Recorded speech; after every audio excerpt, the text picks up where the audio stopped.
বাংলার অন্যতম গুরুত্বপূর্ণ জেলা হলো বর্ধমান।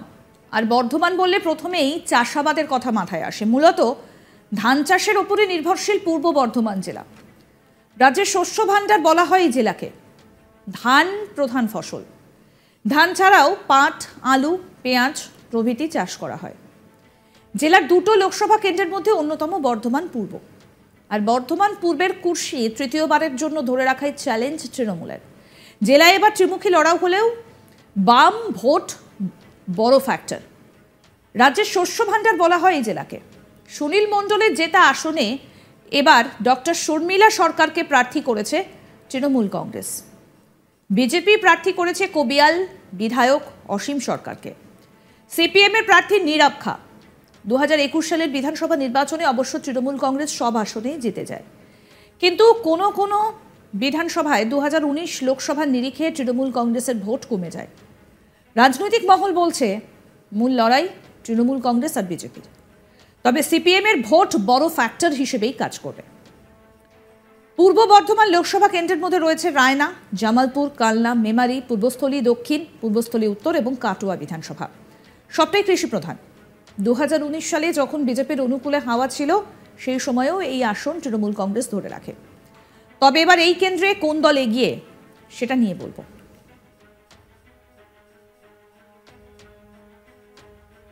রেজাল্টের জন্য আমাদের 4 জুন পর্যন্ত অপেক্ষা করতেই হবে। তবে তার আগে আমাদের ইন্ডিয়া টুডে অ্যাক্সিস মাই ইন্ডিয়ার বুথ ফেরত সমীক্ষা অনুযায়ী এই কেন্দ্রে তৃণমূল এবং বিজেপির মধ্যে একেবারে হাড্ডাহাড্ডি লড়াই।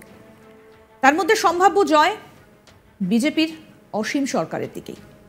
তিনি এগিয়ে রয়েছেন, তবে সবটাই অনুমান সাপেক্ষ। রেজাল্টের জন্য আমাদের 4 জুন পর্যন্ত অপেক্ষা করতেই হবে। তার আগে আমাদের ইন্ডিয়া টুডে অ্যাক্সিস মাই ইন্ডিয়ার বুথ ফেরত সমীক্ষা অনুযায়ী এখানে তৃণমূল এবং বিজেপির মধ্যে হাড্ডাহাড্ডি লড়াই হবে। সব থেকে বেশি গুরুত্বপূর্ণ যেটা, সেটা হচ্ছে এগিয়ে রয়েছেন বিজেপি প্রার্থী অসীম সরকার, এমনটাই মনে করা হচ্ছে। প্রচারে বা তার সভায় তাকে বারংবার শাসক দলের বিরুদ্ধে আক্রমণ শানাতে দেখা গিয়েছে। আর জেতার ব্যাপারে তিনি যথেষ্ট আশাবাদী। শোনাই কি বলছেন বিজেপি প্রার্থী অসীম সরকার। বাংলার তো কোনো উন্নয়ন হয়নি। বাংলায় শুধু কিছু মানুষকে খয়রাতি দিয়ে তাদের ভোট নেওয়া ছাড়া অন্য কোনো উন্নয়ন হয়নি। নাই কোনো শিল্প, কৃষির না হয়েছে উন্নয়ন। কেন্দ্রীয় সরকারের যেটুকু উন্নয়ন তা নিতে অনীহা প্রকাশ করে মাননীয় মুখ্যমন্ত্রী। আমাদের দুটোর ইস্যুই আমাদের প্রধান। একটা হচ্ছে দুর্নীতি, তৃণমূল সরকারের লাগাম ছাড়া দুর্নীতি, এবং বাংলা যে পিছিয়ে, আমরা বাংলার উন্নয়ন করব, সোনার বাংলা করব। এই হচ্ছে আমাদের দুটো ইস্যু প্রধান।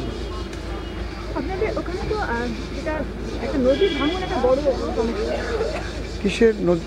হ্যাঁ, ওগুলো তো, এটাই তো বললাম, উন্নয়ন তো হয়নি। নদী ভাঙন রয়েছে। তারপরে আমাদের কালনার ব্রিজ, কালনা তো একটা ব্রিজ, নদীর সঙ্গে যোগাযোগের জন্য বিশেষ দরকার। একবার আমার গুরুদেব শ্রী ঠাকুর ভবা পাগলার সে বৈশাখের শেষ শনিবারে মেলা উপলক্ষে 11 জন মানুষ মারা গেল নৌকাডুবি হয়ে। তারপরে কাটোয়াতে একটা ব্রিজ দরকার, ওখানে কাটোয়া রেলের কাটোয়া স্টেশনে একটা ওভার ব্রিজ দরকার। এগুলো তো আছেই, এগুলো তো বড় বড় কাজ আছেই। তারপরে তাঁতিদের একটা বড় সমস্যা রয়েছে। তারপরে গোপালক যারা, তাদেরও বড় সমস্যা রয়েছে। সেগুলোকে আমাদের প্রত্যেকটাই দেখতে হবে। কোনো কিছুই হয়নি, শুধু ভিক্ষা দেওয়া ছাড়া উনি কিচ্ছু করেননি। আর ঘুষ খেয়ে খেয়ে চাকরি দিয়েছে। আজকে 25,700 চাকরি বাতিল হয়েছে, যে জন্যে যদি সঠিকভাবে তদন্ত হয় ওনার মুখ্যমন্ত্রী পদটাও বাতিল হবে। শর্মিলা সরকার, তুমি নাকি মনোরোগ বিশেষজ্ঞ ডাক্তার। তুমি অদৃশ্য মন দেখতে পারো, মাগো অদৃশ্য মন দেখতে পারো, কিন্তু চোর দেখার চোখ নাই তোমার। শর্মিলা সরকার, তুমি নাকি মনোরোগ বিশেষজ্ঞ ডাক্তার। তুমি মনের অদৃশ্য মনের রোগ সারো, আর তোমার চোখের সামনে এত চোর, কয়লা চোর, বালি চোর, মিড ডে মিলের টাকা চোর, শাহজাহানের মতো নারী ধর্ষণকারী, এগুলো তুমি চোখ বন্ধ করে। তবে যা বলছি সবটাই সমীক্ষায় উঠে আসা রিপোর্টের ভিত্তিতে। আমাদের প্রতিনিধি সুজাতা মেহরা কি প্রতিবেদন তুলে ধরেছেন শোনাবো এবার। বর্ধমান পূর্ব লোকসভা কেন্দ্র মূলত হচ্ছে এসসি সিট এবং এই লোকসভা কেন্দ্রটি পূর্ব বর্ধমান জেলার 7টি বিধানসভা নিয়ে গঠিত। বিধানসভাগুলির মধ্যে হলো রায়না, মেমারি, জামালপুর, কালনা, কাটোয়া, পূর্বস্থলী উত্তর, পূর্বস্থলী দক্ষিণ বিধানসভা। এবং এখানে পুরুষ, মহিলা এবং তৃতীয় লিঙ্গের ভোটার মিলিয়ে মোট ভোটার সংখ্যা হচ্ছে 17,99,121 জন। এই লোকসভা কেন্দ্রে তৃণমূল কংগ্রেসের পক্ষ থেকে প্রার্থী হয়েছেন চিকিৎসক মনোবিদ শর্মিলা সরকার এবং অন্যদিকে বিজেপির পক্ষ থেকে প্রার্থী হয়েছেন কিন্তু বিধায়ক, হরিণঘাটার বিধায়ক এবং রাজনীতিবিদ অসীম সরকার। এবং যেটা জানা যাচ্ছে যে মনোবিদ শর্মিলা সরকার কিন্তু এই যে লোকসভা নির্বাচনে দাঁড়িয়েছেন তার ক্ষেত্রে কিন্তু একদমই নতুন, এটা তিনি কিন্তু বারবারই স্বীকার করেছেন। অন্যদিকে অসীম সরকার ওর খাওয়া রাজনীতিবিদ, কিন্তু দলের তরফ থেকে কিন্তু তার বিরুদ্ধে একটা অভিযোগ উঠেছে যে তিনি হচ্ছেন কম শিক্ষিত এবং একাধিক অভিযোগ রয়েছে, বহিরাগত অভিযোগ রয়েছে এবং এই সব নিয়ে রীতিমতো পোস্টারও পড়েছিল এবং দলীয় নেতৃত্বরাই কিন্তু তার বিরুদ্ধে সরব রয়েছে। ফলে কিন্তু এখানে দেখা যাচ্ছে যে তৃণমূল বিজেপির ভেতরে কিন্তু একটা গোষ্ঠীদ্বন্দ্ব কাজ করছে। অন্যদিকে তৃণমূল কংগ্রেসে যিনি রয়েছেন মনোবিদ চিকিৎসক শর্মিলা সরকার, তিনি নতুন হলেও তার পরিবার কিন্তু, তার যে দিদি রয়েছেন তিনি কিন্তু রাজনীতির সঙ্গে যুক্ত রয়েছেন এবং তাকে ঘিরে তৃণমূলের মধ্যে কিন্তু যথেষ্ট একটা উৎসাহ উদ্দীপনা রয়েছে, কেননা তিনি কিন্তু শিক্ষিত। এইটা একটা কিন্তু তৃণমূলের তরফ থেকে বারবারই বলা হয়েছে। তৃণমূলের পক্ষ থেকে কিন্তু যেটা ইস্যু করা হয়েছে লোকসভা নির্বাচনে সেটা হচ্ছে যেরকম লক্ষ্মীর ভাণ্ডার সেরকমই কিন্তু 100 দিনের যে বকেয়া রাশি রয়েছে কেন্দ্রের কাছে রাজ্যের, সেই বকেয়া রাশিকে হাতিয়ার করে তৃণমূল কংগ্রেস ঝাঁপিয়ে পড়েছে লোকসভা নির্বাচনে। লক্ষ্মীর ভাণ্ডার একটা বড় কিন্তু ইস্যু এবং যেটা তৃণমূলের পক্ষে বলা যায় মহিলাদের ভোট ব্যাংকে নিয়ে আসার একটা হাতিয়ার।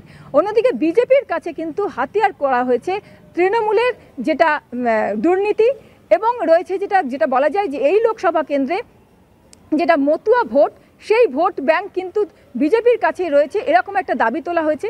এই মুহূর্তে সিএএ এনআরসি একটা বড় ইস্যু রাজ্য রাজনীতিতে, সেই জায়গায় কিন্তু এই যে লোকসভা কেন্দ্র এখানে কিন্তু এসসি ভোটার এবং এই লোকসভা কেন্দ্রটা কিন্তু এসসি যেটা সিট রয়েছে এখানে সংখ্যাধিক্য রয়েছে কিন্তু এসসিদের এবং তার মধ্যে কিন্তু মতুয়াদের একটা অংশ কিন্তু বলা যায়।